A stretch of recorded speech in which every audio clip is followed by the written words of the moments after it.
You've got the Brits that have come over. The Americans are just like, we're just sick and tired of you guys making up all these rules. So we're talking about the most powerful empire at the time, which was Britain. And these Americans virtually took them on. And then the Brits came back again? Man, they were not happy. Very, very stubborn. Could not take a no for an answer.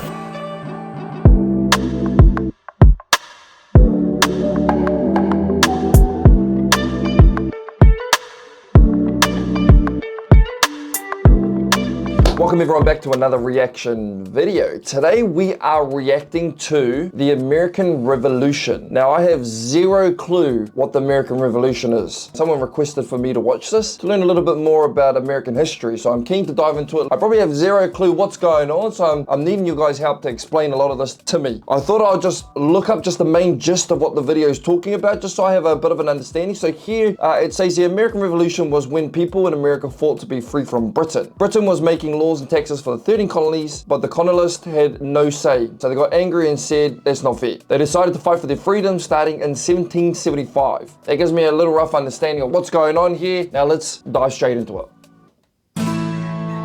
Holy smokes. Christopher Columbus, that is no way to address the King and Queen of Spain. What is wrong with you? Okay, so you know how we're looking for a new trade route to India, right? Right. And the earth is round, right? Right. So I'm thinking we can just sail the other way around the planet, right? Yeah. So I set sail, right? And I reach India, right? Right. Wrong.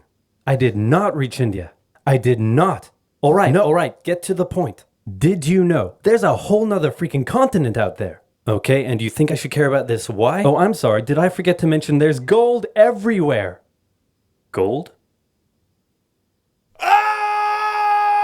Columbus landed in Central America in October 1492, and he had the time of his life. And by that I mean he went on a huge theft and murder spree. He stole gold, jewelry, people, and a hammock. And then he returned to show off all of his riches, including a few previously undiscovered items such as tobacco, the pineapple, turkeys, and a hammock. Now I know what you're thinking, but oversimplified, Columbus didn't discover America, the Vikings did. And you'd be partially right. In the 11th century, Leif Erikson was the first European to land in America. And suddenly the race was on to explore and conquer the New World. The European powers had claimed quite a lot of land, including this area, which both the English and the French claimed as theirs. One day the French said, I'm gonna build some forts along here. And the English were like, could you not? And the French said, sorry, but no, I could not. And they went ahead and built their forts, which pissed off the English. So they sent an up-and-coming British lieutenant colonel by the name of George Washington with a combined force of British troops and Native Americans. After a short battle, the French commander said, all right, we surrender. Okay, boys, pack it up. They're surrendering.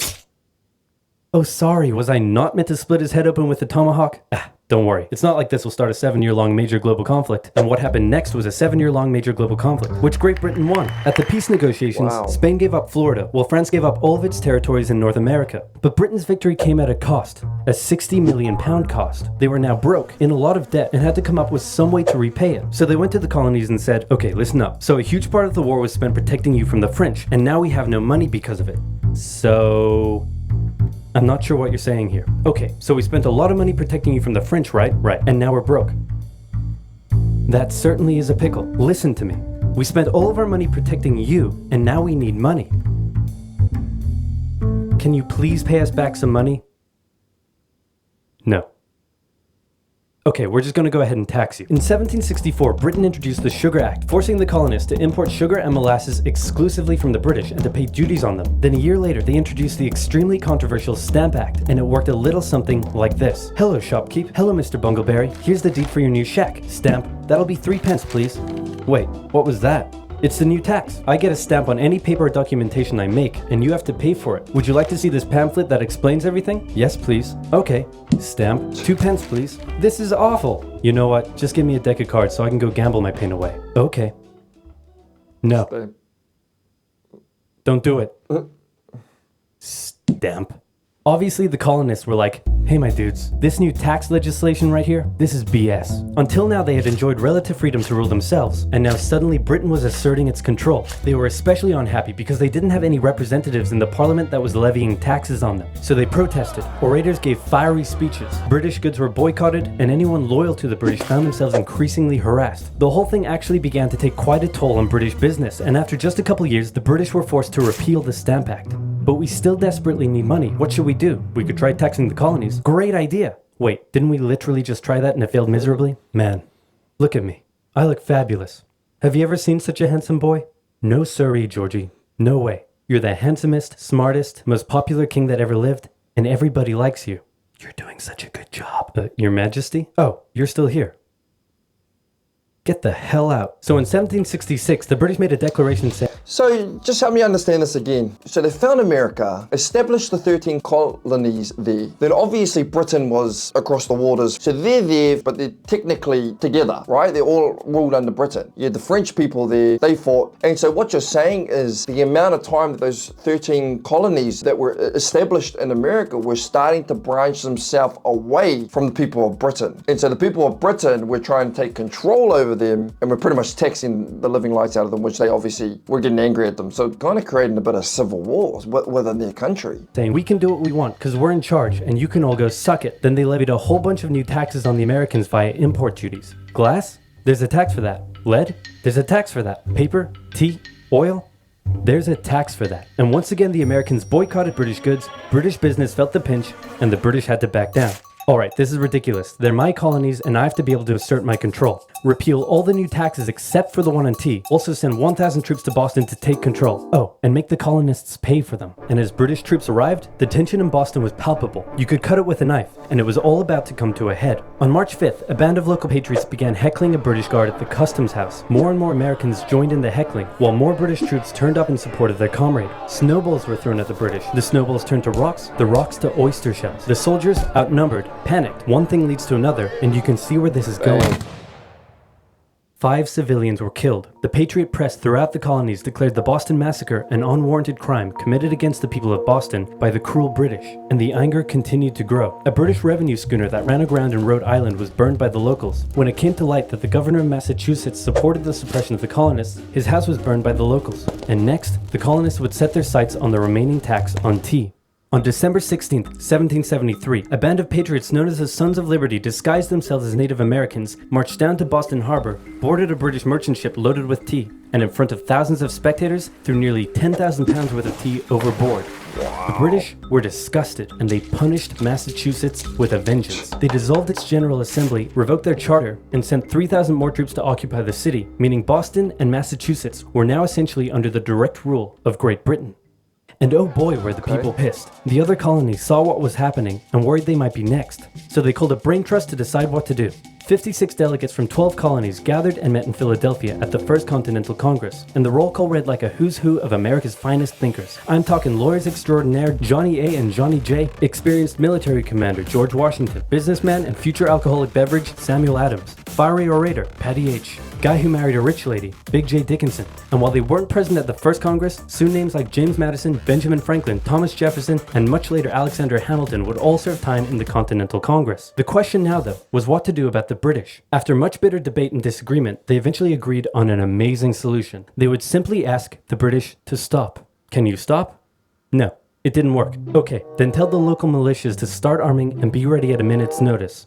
And across the colonies, these Minutemen stood ready for the beginning of the American Revolutionary War. Now, having your colonies in open rebellion is one thing. Once they start arming themselves, that's when it really hits the fan. So British General Thomas Gage ordered 700 troops from Boston out into the rebel-controlled Massachusetts countryside to destroy stores of arms and ammunition held by the rebels in Concord. The British set out in the middle of the night. Patriots including Paul Revere rode ahead to warn that the British were coming, giving the rebels time to prepare. The two sides met in Lexington as the sun began to rise. Okay, from what I'm understanding right now, the British seem really, really greedy. Like, really greedy. Like, the Americans are just getting fed up over this. And so, that red flag, I think I just saw it before with the Union Jack, we got it on our flag here in New Zealand. Was that the American flag back in those times? When they had rebels and they were trying to sort all this type of stuff out? They faced off against each other, and in the confusion, somebody shot first.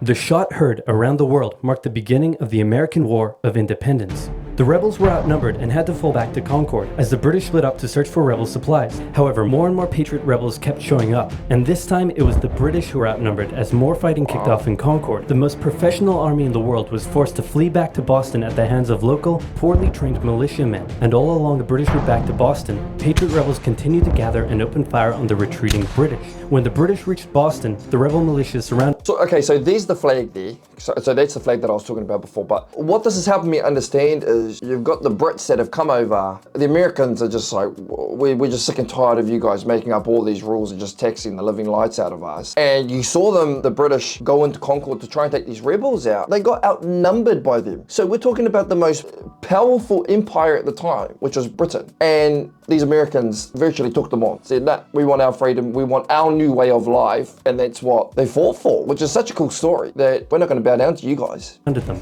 Boston and the British were now under siege as small land and naval skirmishes continued around the city. And the British would suffer another embarrassing blow, this time in upstate New York. Colonel Benedict Arnold concocted a plan to take the British stronghold Fort Ticonderoga, which held a large amount of guns and ammunition. He set off towards the fort alone, hoping to recruit men along the way, when he came across the Green Mountain Boys, led by Ethan Allen, who, as it turned out, had the exact same plan he did. So they decided to work together. But I'm in charge. No, I'm in charge. No, I'm in charge. No, I'm in charge. No, I'm in charge. No, I'm in charge. No, I'm in charge. This went on for some time, until the Green Mountain Boys threatened to go home, and Arnold had to concede. The group raided the fort at night while the Redcoats were asleep, and they caught them completely by surprise, taking the fort and all of its munitions with almost no resistance. Wow, great job, Ethan. Very impressive. By the way, what happened to that other guy we sent to take the fort? Who? Benedict Arnold. Never heard of him. Ouch. But nobody knew what was going on. The colonies were in open rebellion, and for now, they even seemed to be winning. So King George fired General Gage, replaced him with General William Howe, and ordered the rebellion to be put down immediately. Okay, the British are definitely going to retaliate for all of this, so we should probably put together a proper army. First, we need to pick a commander-in-chief, and I think we can all agree that that job should go to the man, the myth, the legend, George Washington. My friends, I am humbled and honored that you would consider me for such an important role. I did not expect for this. Alright, you've been showing up in a military uniform every day for the last 10 months. We all know you wanted this, so cut the crap, George. Dude. Uncool. So Washington began his journey up to Boston to take command of the newly established Continental Army, just as the British made their first major attempt to break the siege. They made plans to take the high ground on Bunker Hill, but spies warned the Continentals of the British plans. Okay, now we understand the flag's changed. You got now 1, 2, 3, 4, 5, 6 different stripes. Was that just a different time that they just changed the flag? Help me understand that. So they fortified Bunker Hill and set up defensive positions on nearby Breed's Hill. The day of the battle came, and as the British advanced, a barrage of Continental gunfire was opened up on them. Twice they tried to climb the hill, twice they were pushed back. The battle lasted 3 hours until the Continentals finally ran out of ammunition and had to retreat, allowing the British to take the hill. While technically a British victory, they suffered nearly 1,000 casualties to the Continentals' 400. The colonists showed the British that this wasn't just a rebellion, it was war, and they were ready for it. But one thing they weren't sure about was why they were fighting. While some radicals were starting to throw around the I word, most hoped to eventually repair their relationship with Great Britain. So they sent a letter to King George saying, hey man, looks like things aren't going your way. Remove the taxes and let's be friends. But for the remainder of the year, small engagements continued to occur around the colonies. The British burned down the towns of Falmouth, Massachusetts and Norfolk, Virginia as revenge for earlier anti-British incidents. These actions played right into the hands of patriot propaganda. Overseas, the British were seen as brutes, and the French and Spanish would soon begin sending supplies to the rebel cause. During this time, there was also minor fighting going on between patriot and loyalist militias in the southern colonies. Benedict Arnold was still on a mission to win some personal glory for himself, so he headed up an attempt to invade Canada in a two-pronged attack. The Continentals managed to capture some British forts and the city of Montreal, but a harsh snowstorm with some smallpox on the side saw them defeated and pushed back at Quebec City, and they were forced to retreat all the way to Fort Ticonderoga. Speaking of which, remember all those guns and ammunition? Well, this guy's got a plan for what to do with them. He uses oxen to drag 120,000 pounds of artillery for 2 months through the harsh winter, 300 miles all the way to Washington and his Continental Army surrounding Boston. Boom. Washington's got himself some big guns, which is fortunate because up until now his army had been suffering through the cold winter, not knowing when the siege would end. Now, they could make a move. Washington wanted to launch a full assault on the city, but his junior officers felt the British were too fortified, and to his credit, Washington was great at hearing and taking on board the ideas of others. Instead, the Continentals worked through the night setting the guns up on Dorchester Heights, overlooking the city, and when dawn broke and the British saw the guns, they knew they were toast. Their positions were completely exposed. It was checkmate. They had no choice but to abandon the city. 120 ships carried 9,000 redcoats and 2,000 loyalists away to an unknown fate, and Washington had his first victory of the war. Washington then moved his army to New York, knowing that when the British returned, they would probably land there. In the meantime, a friendly-looking old man by the name of Thomas Paine had written and published a pamphlet called Common Sense, in which he advocated for total independence from Great Britain. It spread across the colonies like wildfire, and to this day remains the best-selling title in America. It was read aloud in taverns and meeting halls, and brought the idea of independence into the mainstream. Congress began to seriously consider the idea. Thomas Jefferson was selected to write up an official Declaration of Independence, and he went hard, writing that all men are created equal, with certain inalienable equal rights, including life, liberty, and the pursuit of happiness. Of course, Jefferson had over 100 slaves, but we don't have to talk about that. On the 2nd of July, Congress voted unanimously in favor of independence, and John Adams declared that the 2nd of July would go down as the most remembered day in American history. Then a couple days later, independence actually came into effect. The United States of America was born. There was no turning back now. The Americans tore down a statue of King George in New York. To the British, it was treason, and if the king had his way, Washington and all of Congress would be hung. Speaking of the British, guess who's back? The king sent an intimidating force of 130 warships and 25,000 men to New York. Washington knew that taking on the most powerful military in the world wouldn't be easy. The British set up camp on Staten Island as the Americans dug into defensive positions around Brooklyn Heights, waiting for an attack to come. But the British just waited, wearing down their opponent's nerve while building their own strength. At one point, they launched a big scary artillery barrage and then said, you know, if I was you right now, I'd probably sue for peace. But Washington told them to shove it. The Americans kept holding out for what was coming, and when they finally hit, they hit hard. 15,000 British troops approached the American position, and the two sides fired on each other in massive rows. But what the Americans didn't realize was they were only fighting a decoy. The main British force was going around to flank the Americans from behind, and when they arrived, they inflicted heavy casualties. The Americans panicked and retreated back to Brooklyn Heights, where they then found themselves trapped between the British army and the river. It looked as though the war was already lost, but luckily, instead of attacking, the British decided to dig in for a siege, and then a thick fog set in, allowing Washington's army to escape across the river unimpeded. The British continued to chase and engage the Americans at Manhattan, and the Americans suffered defeat after defeat after defeat. It was a disaster. Washington's leadership was called into question, as thousands of American POWs were left to rot as traitors. Washington's army fled through New Jersey all the way down to Pennsylvania. Rarely had an army been so badly beaten, yet survived to fight another day. Wait, so let me just get things straight. So they fought off the Brits. Americans fought off the Brits. They created the 4th of July, America being born. And then the Brits came back again? Man, they were not happy. Very, very stubborn. Very, very stubborn. Could not take a no for an answer. Man, that was really cool. Again, I have zero clue about American Revolution, so I'm glad I watched that. But if I've said anything wrong, correct me. But one thing I did like about that video and animation is it simplified a lot of things and it had a bit of humor. You know, I had a little giggle here and there throughout the video, so that was really, really cool. You guys have fought since the beginning for your guys' freedom. You guys have fought, you guys wanted it, you guys want your style of life, which is obviously what you guys have created to the point that you guys are at now. And I just obviously love learning about your country. So I'm guessing this is just a trailer of what's to come in part 2. If you enjoyed this video and want to watch more videos like this, click here. And if you want to check out my playlist, click here.